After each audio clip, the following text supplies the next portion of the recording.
Hello Capricorn, Sun, Moon, Rising, and Venus signs. Kamusta kayo? Sana po ay nasa mabuti kayong kalagayan. Welcome back po sa Star Tarot. Kung bago kayo rito, welcome din kayo. Thank you for your support. I truly appreciate it. God bless you all, Capricorn. Maraming salamat po doon sa patuloy na sumusuporta sa aking channel. Pabalik-balik kayo rito. I truly appreciate po your support sa aking channel. Doon po sa hindi pa nagsusubscribe, please subscribe at please hit the notification bell para updated kayo sa mga uploads natin. Everyday po nag-upload ako. So, itong pong pauna mensahe ninyo is for general life, na mensahe. And this is Seven of Materials, which is really, really beautiful. Kasi ibig sabihin nito na merong paparating, Merong paparating na biyaya sa inyo dito, ang Divine Universe. And this is the bunga ng inyong pagsisikap, You are going to receive the fruit of your labor. Hindi pa nga lang sa ngayon, But there is a promise na kung ano man yung pinagtrabahuan ninyo, ano man ang pinagsikapan ninyo, 'di ba? That is you can expect a good result, out of it. At pero hindi pa nga lang handa 'yan para sa iyo sa ngayon. The Divine Universe is still working on it kasi alam naman nating lahat na kung ano yung gustong ibigay sa atin ng universe, anumang biyaya yan, God is wanting what is best for us, 'di ba? Kaya maaaring pinaghahandaan pa niya yan, Pinag-iisipan pa niya, inaayos pa niya. Pero yun, may promise na dadating at dadating. Kung ano man ang mga bagay na to na resulta ng inyong pagsisikap at pagtsatsaga.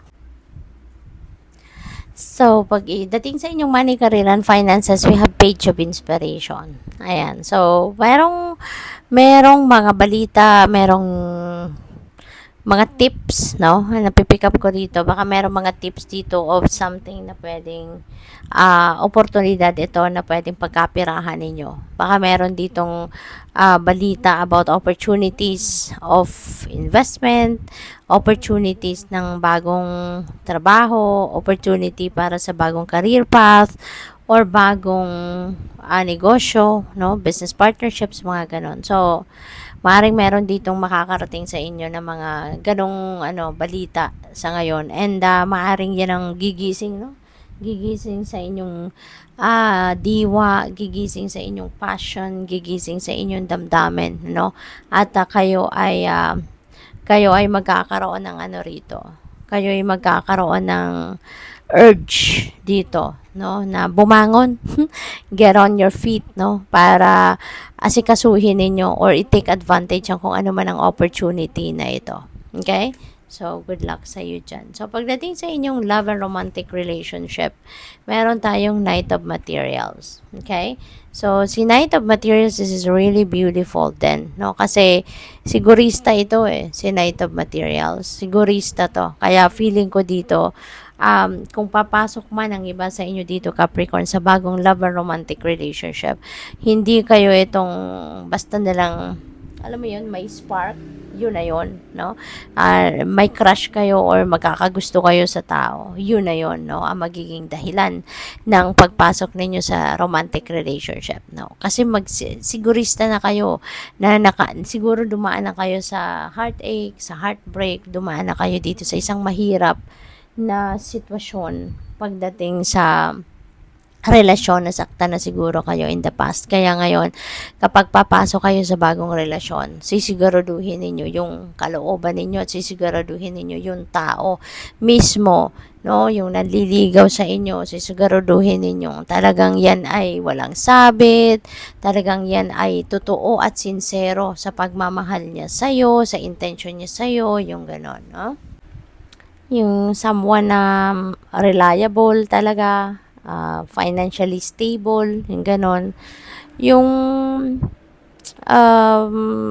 someone na talaga, mapagkakatiwalaan, in all areas of life. Yan ang sisiguraduhin ninyo rito. So, which is really good, So, what else? Final message ni Capricorn.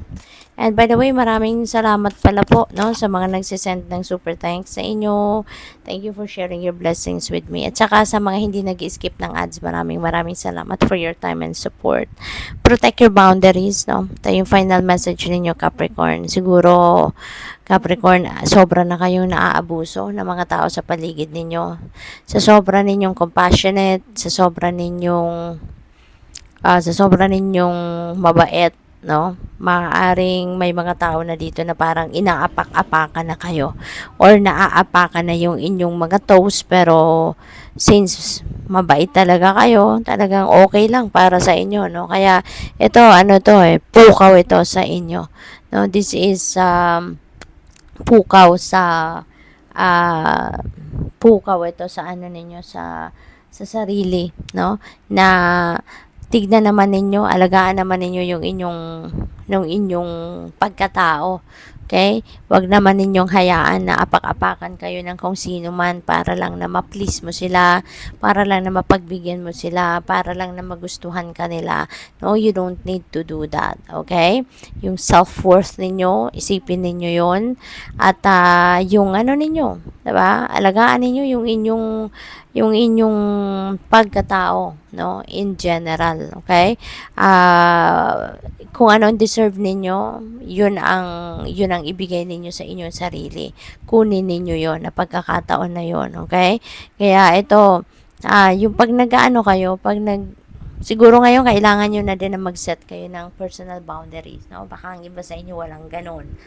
Kaya maaring ito na yung pukaw para sa inyo na mag-set na kayo ng personal boundaries, kasi kapag meron tayong boundaries, no, nakakatulong yan na mas ma-strengthen pa lalo yung relationship ninyo, anumang klaseng relasyon, whether it is relationship ninyo with your person, relationship ninyo with kapamilya, kapatid, kaibigan, regardless kung anumang klaseng relationship yan, when you have healthy personal boundaries, nakakatulong yan, na mas lalong magkaroon kayo ng mas malakas na relationship, dahil magkakaroon kayo rito ng respeto, ng more love for each other, yung gano'n, when you have set your boundaries, na alam mo kung hanggang saan lang yung limitasyon mo, hanggang saan lang yung limitasyon nila. Okay? So, good luck sa'yo. Thank you for watching. Love and light. Namaste.